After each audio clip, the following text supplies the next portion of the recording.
అందరికీ praise lord. ఈ ఉదయకాల సమయం దేవుడు నీకు ఇస్తున్న వాగ్దానము ఇర్మియా గ్రంథము 31వ అధ్యాయము 17వ వచనం. రాబోవు కాలమునందు నీకు మేలు కలిగినను నమ్మిక ఉన్నది, నీ పిల్లలు తిరిగి తమ స్వదేశమునకు వచ్చెదరు. ఇదే యెహోవా వాక్కు. దేవుడు ఇక్కడ వాక్యం ద్వారా ఏం చెప్తున్నా అంటే, రాబోవు కాలమందు నీకు మేలు కలుగునను నమ్మిక ఉన్నది అని చెప్తున్నాడు అనమాట. మీరు ఈ వాక్యాన్ని ప్రధానంగా తీసుకోండి. దేవుడు ఏం చెప్తున్నావు అంటే, నువ్వు ఎలాంటి పరిస్థితుల్లో ఉన్నావో నాకు తెలియదు. నువ్వు ఏ దుఃఖంలో ఉన్నావో, ఏ బాధలో ఉన్నావో, లేకపోతే అప్పుల్లో ఉన్నావో, సొప్పుల్లో ఉన్నావో, ఇంకా రకరకాల పరిస్థితుల్లో ఉన్నా నాకు తెలియదు. కానీ ఈ వాక్యం ద్వారా దేవుడు చెప్తున్నాడు ఏమంటే, రాబోవు కాలమందు నీకు మేలు కలుగునను నమ్మిక ఉన్నది అని చెప్తున్నాడు అన్నమాట. ఒకవేళ నువ్వు ఎలాంటి పరిస్థితులను బట్టి కృంగిపోతున్నా, బాధపడుతున్నా, వేదన పడుతున్నా, వాటి గురించి నువ్వు ఇంకా చింతించద్దు, భయపడద్దు, బాధపడద్దు, ధైర్యం తెచ్చుకో. ఎందుకంటే దేవుని వాక్యం చెప్తుంది, రాబో కాలమందు నీకు మేలు కలుగుతుంది అని చెప్తుంది అనమాట. కాబట్టి రాబో కాలంలో ఎలాగో మేలు జరుగుతుంది కాబట్టి, ఖచ్చితంగా దేవుడు చేస్తాడు కాబట్టి నమ్ము, విశ్వసించు, దేవుని వద్దకు రా. ఖచ్చితంగా దేవుడు నీ జీవితంలో కార్యం చేస్తాడు. ధైర్యంగా ఉండు, నమ్మకంతో ఉండు, పూర్తిగా దేవుని పైన ఆనుకో. ఖచ్చితంగా దేవుడు నీ జీవితంలో కార్యం చేస్తాడు. Praise the lord. కాబట్టి నువ్వు ఎవరైనా కావచ్చు, నువ్వు ఏ స్థితిలో ఉన్నా ఉండొచ్చు, ఎలాంటి పరిస్థితుల్లో ఉన్నా ఉండొచ్చు. అందరూ నిన్ను వదిలేస్తున్నారేమో, అందరూ నిన్ను తృణీకరిస్తున్నారేమో, నీ భార్య నిన్ను వదిలేసిందేమో, నీ భర్త నిన్ను వదిలేస్తాడేమో, నీ పిల్లలు నిన్ను వదిలేస్తున్నారేమో, లేకపోతే మీ తల్లిదండ్రులు మిమ్మల్ని వదిలేస్తారేమో, అసలు నిన్ను ఎవరు పట్టించుకోవట్లేదేమో, నువ్వు అనాథమైపోయావేమో. నువ్వు ఎలాంటి స్థితిలో ఉన్నా ఏం టెన్షన్లా, దేవుడు నీ జీవితంలో కార్యం చేస్తాడు. Praise the lord. నమ్ము, ఇదే నమ్ము, అంతే. అందరూ విడిచిపెట్టినా కూడా దేవుడు చెప్తున్నాడు, నేను ఎన్నడూ నిన్ను విడువను, ఎడబాయను అని చెప్తున్నాడు. కాబట్టి అందరూ విడిచిపెట్టినా కూడా ఆయనైతే విడిచే దేవుడు కాదు. అందరూ పక్కన పెట్టేసినా కూడా ఆయన పక్కన పెట్టే దేవుడు కాదు. అందరూ వద్దనుకున్నా ఆయన వద్దనుకునే దేవుడు కాదు. Praise the lord. ఆయన అరచేతుల్లో నిన్ను చెక్కుకున్నాడు. ఎందుకు వదిలేస్తాడు? నీ కొరకు ఆయన ప్రాణమే పెట్టేశాడు. ఎందుకు వదిలేస్తాడు నిన్ను? Praise the lord. దేవునికి నువ్వు అడిగింది ఇవ్వాలంటే చాలా ఇష్టం. నీ జీవితంలో కార్యం చేయాలంటే చాలా ఇష్టం. దేవుడు నీకు ఇచ్చిన మాటను బట్టి ఆ మాట నెరవేర్చాలంటే చాలా ఇష్టం. దేవుడు నీ పక్షం ఒక ఉద్దేశం కలిగి ఉంటాడు. ఆ ఉద్దేశాన్ని జరిగించాలి అని నువ్వు ఆశపడినప్పుడు ఖచ్చితంగా దేవునికి నేను లోబడాలి, దేవుని చిత్తం చేయాలి, ఆయన చిత్తమే నా జీవితం అని నువ్వు తల ఉంచినప్పుడు దేవునికి చాలా ఇష్టం. ఖచ్చితంగా నీ జీవితంలో కార్యం ఫాస్ట్గా చేయాలని ఆలోచిస్తాడు. ఖచ్చితంగా చేస్తాడు, అంతే. కాకపోతే కొన్ని పరిస్థితులను బట్టి నీకు రకరకాల పరిస్థితులు ఎదురవుతూ ఉంటాయి. అయినా కూడా నువ్వు టెన్షన్ పడాల్సిన పని లేదు, భయపడాల్సిన పని లేదు.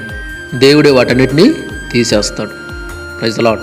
కాబట్టి దేవుడు చెప్తున్నాడు, నువ్వు ఎలాంటి పరిస్థితుల్లో ఉన్నా, ఒకవేళ శోధనల్లో ఉన్నావేమో, ఎక్కువ శోధించబడుతున్నావేమో, వద్దు నేను ఈ పాపం చేయకూడదు అనుకుంటూనే దాంట్లో పడిపోతున్నావేమో, నేను చాలా బలహీనుణ్ణి, చాలా బలహీనురాలను, ఈ పాపం చేయకూడదు అనుకుంటూనే చేసేస్తున్నాను, ఇది తప్పని నాకు తెలుసు, అయినా కూడా నేను చేస్తున్నా, వీటి నుంచి బయట పడలేకపోతున్నా, ఎంత ప్రయత్నిస్తున్నానో అంత ఎక్కువగా ఇంకా పాపానికి దొరికిపోతున్నా, ఇంకా ఎక్కువ దానికి చిక్కుకుపోతున్నా, నా వల్ల కావట్లేదు, ఇంకా నా బ్రతికి ఇంతేనేమో, నిరాశలో ఉన్నావేమో, ఏం భయపడద్దు, నిరాశపడద్దు.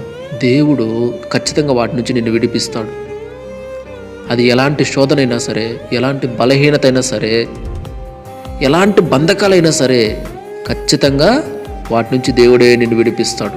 Praise the lord. కాబట్టి నమ్ము, దేవుని దగ్గరకు రా. నీ స్థితి ఎలా ఉంటే అలాగే దేవుని దగ్గర ఎత్తుకొచ్చి పెట్టేసాయి. ప్రభువా, ఇది నా పరిస్థితి, ఈ శోధనలోంచి బయట రాలేకపోతున్నా, ఇది పాపం అని నాకు తెలుసు, చేయకూడదని నాకు తెలుసు, కానీ నేను చేయకూడదు అనుకుంటున్నాను, కానీ మళ్ళా నేనే చేస్తున్నా, తెలిసే పాపం చేస్తున్నా, వీటి నుంచి బయట పడలేక వీటిలో చిక్కుకుపోయినాను, నాకు సహాయం చేయండి, నన్ను విడిపించండి అని చెప్పు. విడిపిస్తాడు.